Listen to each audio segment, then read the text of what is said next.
আজকে দেখাবো অ্যালোভেরা গাছ লাগানোর উপায়। হ্যালো এভরিওয়ান, আসসালামু আলাইকুম। কেমন আছেন সবাই? আশা করি ভালো আছেন। Welcome to my new blog.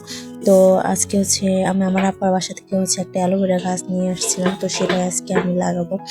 তো সেটাই ভাবলাম আমি তোমাদের সাথে শেয়ার করি। আর অনেক দিন ধরে কোনো ব্লগ শেয়ার করা হয় না। আর মেন কথা হচ্ছে একটা বাগানে গাছের দিকে তাকালে বুঝতে পারবেন সেই বাগানে কতটা যত্নশীল তার গাছের প্রতি। একটা মেয়ের সকালে কাজ থাকে রান্না করা, আর আমার প্রথম কাজ হচ্ছে এগুলোকে দেখাশোনা করা। এর জন্য আমার মা বলে যে ছাতার মাথা লাগিয়ে কি লাভ, একটু ফলমূলের গাছ লাগলেই তো পারিস, যাতে খাওয়া যায়। তো এগুলো হচ্ছে মেন কথা, আমার ইমোশন। তো যাই হোক, কথা বলতে বলতে এখানে আমি এক বালতি মাটি নিয়েছি, আর এখানে ভাঙা একটা বালতি ছিল, তো আমি ভাবলাম যে এটাকে কাজে লাগিয়ে দিই। তো আমি মাটিগুলো এখানে গোবরের মাটি, তারপর আরো কিছু মাটি আমি মিক্স করছি, করার পর একটা বালতিতে নিয়েছি। তো বালতিতে ভালো করে আমি মাটিটাকে একদম করে নিব, যাতে মাটিটা না হয়ে যায়। কারণ দেখতে পাচ্ছেন এই মাটিগুলো আমি অনেক ঝুড়ো করে নিয়েছি, যাতে দলা দলা না থাকে। তারপর অ্যালোভেরা গাছটা আমি সেখানে বসিয়ে দেবো, কারণ এটা বেশি গর্ত করে লাগানো যাবে না, একটু উপরে উপরে রাখতে হবে যাতে এটা পচে না যায়। কারণ এটা বেশি গর্ত করে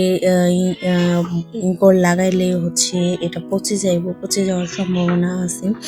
তো আমি তারপর লাগানোর পর সুন্দর করে এটা চারদিকের মাটিগুলো আমি চেপে একদম করে দিতেছিলাম, যাতে এটা না হয়ে যায়।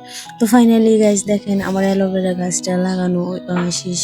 কারণ আমার এটা অনেক শখের, অনেকবারই আমি লাগিয়েছি, কিন্তু কোনোভাবে এটাকে আমি করতে পারি না, হয়তো পারি না। একা একাই কিছুদিন থেকে তারপর মরে যায়। আর প্রতিটা মেয়েরই স্বপ্ন থাকে, একটা শখ থাকে যে তাদের একটা ছোট্ট বাগান থাকবে। যেহেতু আমার বাগান নাই, তো সেহেতু আমি এখানে ঘরের এটাকে কি জানি বলে, ছনসা নাকি, এখানে আমি কিছু গাছ লাগিয়েছি।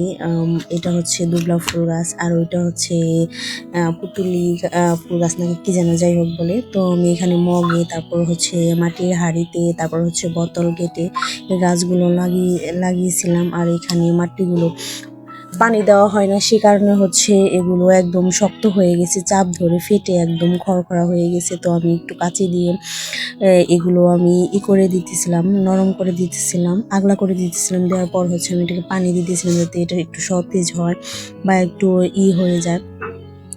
কারণ একদম গাছগুলোর অবস্থা একদমই বাজে হয়ে গেছে।